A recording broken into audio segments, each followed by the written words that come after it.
Hey guys, and welcome back to another episode of our skeletal drawing practices. In today's video, we'll be talking about the neck skeletal system. This is part 1, which means we'll be drawing the frontal view and the side view. We'll start first by understanding the anatomy and the bone's name and location. Then we'll continue by drawing the bones of the neck. Make sure to watch this video till the end because I'll be giving you guidelines to follow along, so your drawing pops up and looks real. And now, if you're ready and not scared, let's jump right into the boring part, which is anatomy.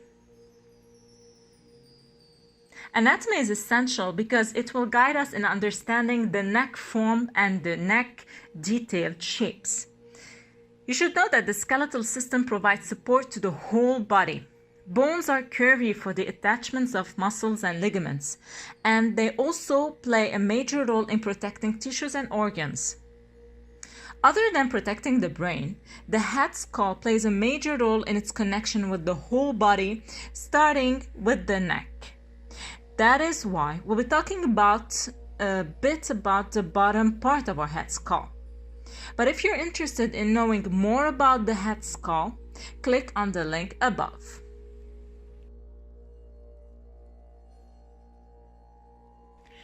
We start first with the mandible. The mandible, or the lower jawbone, articulates with the temporal bone to allow the chewing motion during mastication and aid the formation of words during speech. Then we have the temporal bone. The right and left parts of the temporal bone, they form the wall and base of the cranium. The cranium, in other words, means the head skull. Then we have the occipital bone. The occipital bone is the lower posterior bone of the head skull. In other words, this is the rear side of our head. So that's it for our 3 main parts of the bottom of our head skull. And now let's start with the first bone connected to the head skull and to the neck. We'll be starting with the atlas. The atlas, or C1 vertebra, or even first cervical vertebra, is a thin ring-shaped bone that articulates with the occipital bone at the base of the skull above the axis, and the axis, which is the second vertebra, or the C2 vertebra, which is below. The atlas has no body and consists of an anterior and posterior arch. The atlas supports the head and rotates on the facets of the atlas. The axis, C2 vertebra, or second cervical vertebra, contains the dents, which project superiorly and contains a facet to articulate with the atlas above. The main function is to support the weight of the head, as it is the strongest of the cervical vertebra and allows pivotal movement. The hyoid bone. The hyoid bone is a U-shaped bone which lies between the mandible and the larynx. It is suspended and has 2 large lateral processes and 2 shorter medial processes on either side of it. It corresponds to level the C3 of the vertebra that we'll see just now. The C3 vertebra, the C4, the C5, the C6, and the C7, all these vertebrae are part of the 7 cervical vertebra, of which includes the atlas C1 and the axis C2. The first rib. The first rib is classified as both a true and atypical rib. It is the most morphologically different of the ribs and therefore the easiest to identify in isolation. It is the shortest, broadest, and most tightly curved of all the ribs and presents several grooves and muscles attachments unique to this rib. The second rib. The second rib is classified as both a true and atypical rib. It has a similar curvature to the first rib, but is almost twice its length. The main atypical feature of this rib is the presence of a rough prominence to which the first and second digitations of the serratus anterior muscle attach. Clavicle. Then we have the clavicle, which is a long and curved bone. The sternum. The sternum is located in the midline of the anterior thoracic cage. It runs inferiorly and slightly anterior along the vertical length of the thoracic cage. The anterior surface is convex, while the posterior surface is concave. The sternum is composed of three main elements: the manubrium of sternum, the body of sternum, and the xiphoid process. The front view. We start by drawing simple geometric lines. Everything in nature is perceived by the human eye as simple linear forms such as circles, squares, rectangle, etc. So first we need to be able to perceive the basic form in order to master the details later on. So as I've said, we start by drawing simple geometric forms corresponding mainly to the outline of our drawing. Make sure to draw simple and subtle lines in the beginning.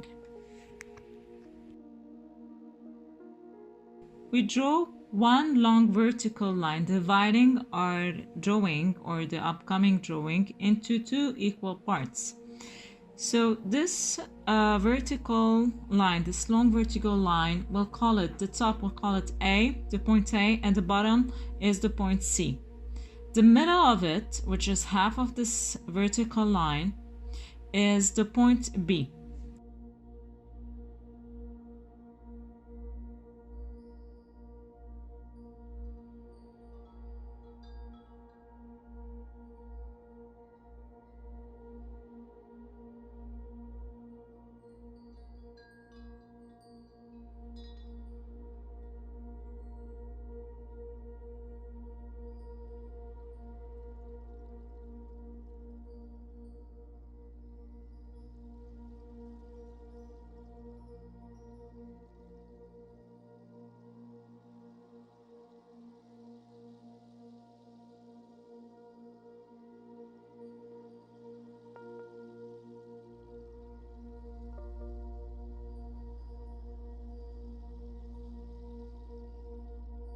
From the point B, a perpendicular horizontal line will come and divide this line into two equal parts, making AB equal to B and C.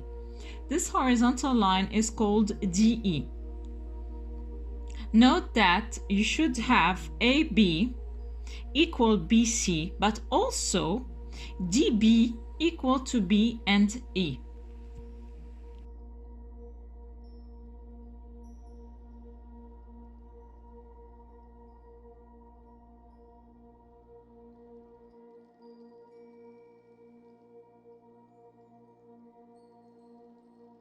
If you're still focused, then let's continue. We divide AB into three equal parts. The first part is, let's say, is AX. The second part is X to Y. And the third part is Y to B. So AX equal XY equals YB. AX will have the mandible and the hyoid bone. I hope I'm saying it correctly.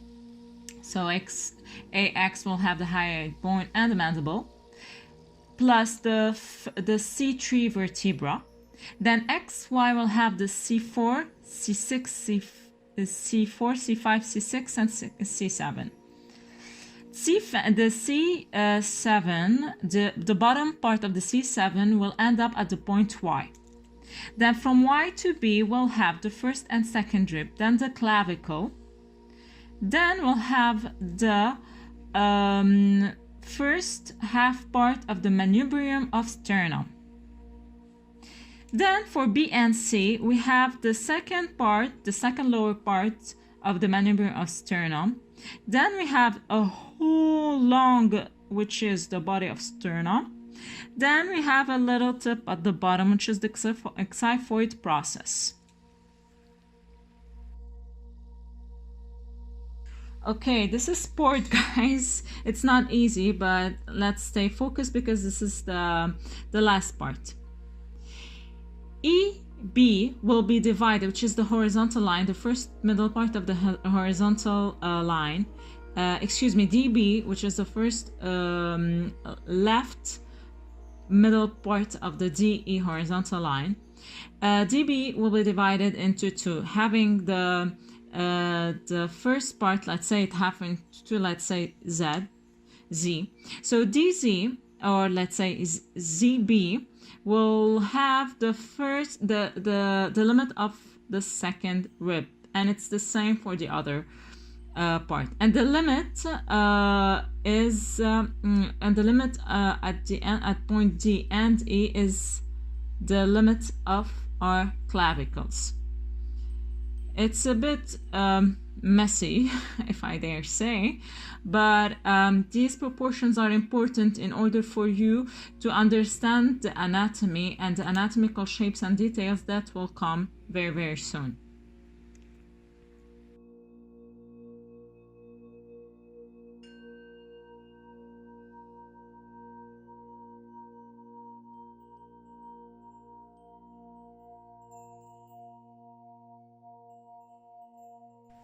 After laying down our basic forms, which are the main geometric planes, we start with anatomical details. As I've said earlier, anatomy plays a major role when creating a realistic drawing, because drawing is not only about copying what you see. You also need to implement a constructive analytical method in order to draw later on from imagination.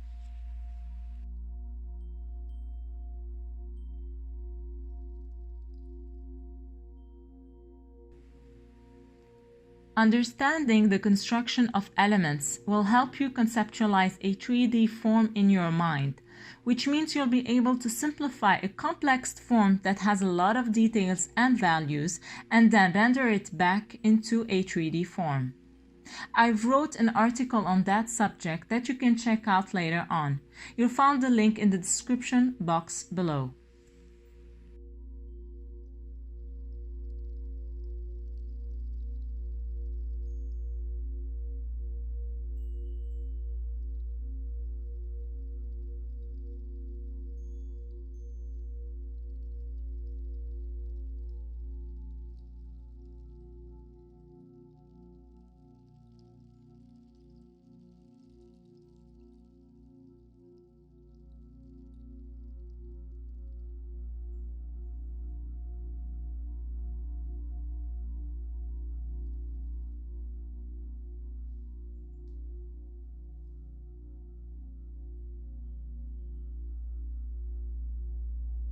Our anatomical forms are curvilinear. Therefore, we manipulate our pencil to create a dynamic form by emphasizing on the roundness and curvy shapes of our anatomy. Remember that in order to have a realistic drawing, we need to have accurate proportions and anatomical knowledge by working on the whole drawing at the same time, which means drawing like a printer won't help you with your constructive analysis. You also need to remember that each step must be depicted correctly, starting from our main geometric forms up to the value gradation. By working on each step and observing our reference photo or our cast, we correct and depict our mistakes, which are the guiding principle of an accurate drawing.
The side view.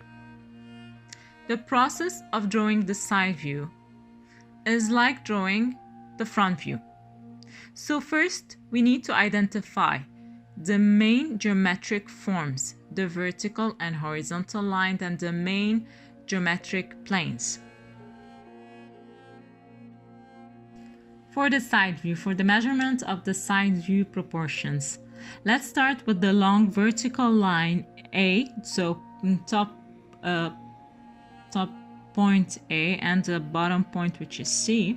So we have a long vertical line AC divided into 2, which is point B. The horizontal line DE will pass by B. So we'll have DE equal to AB equal to BC. If you're still following along, then let's continue.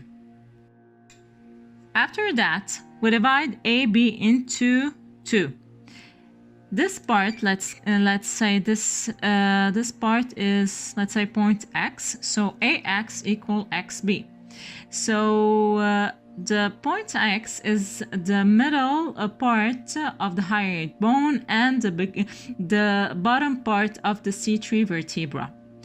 Then from X to B, we'll have the other middle of the hyoid bone. And then we'll have the C4, C5, C6, C7, the first, second rib, and the clavicle. So the beginning of the second rib and half of the clavicle. So this is for the XC, which is, I remind you, the second middle part of the AB divided into 2. Okay, let's continue. Then we have BC. In BC will be the second rib will be passing by B and C. Also the clavicle, the right part of the clavicle, which is the front part of the clavicle, will have it in the BC area or the BE. Yes, from the BE area and the BC area. So yes, they'll have. Then you have the sternum, which is in the part of the BC. Let it be known that everything is proportionate, and in knowing and understanding that everything is related to numbers, the drawing will be easier, trust me.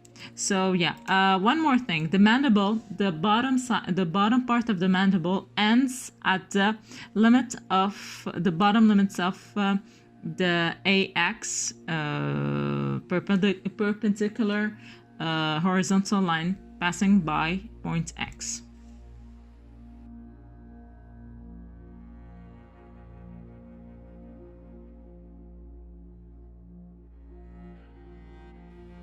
Then we start drawing the smaller forms in order to identify later on the anatomical shapes and their details.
Then we'll finish by the shading process, which takes the longest time.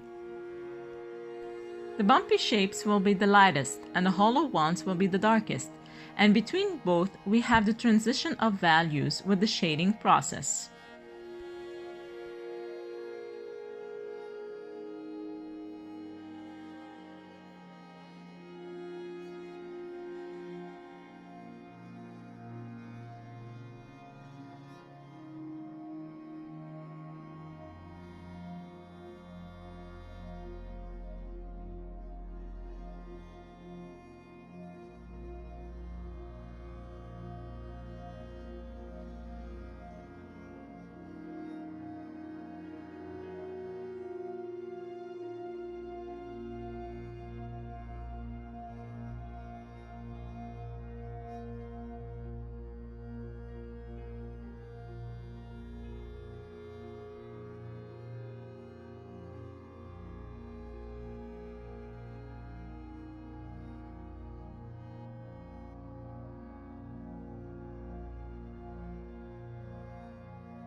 And that's it.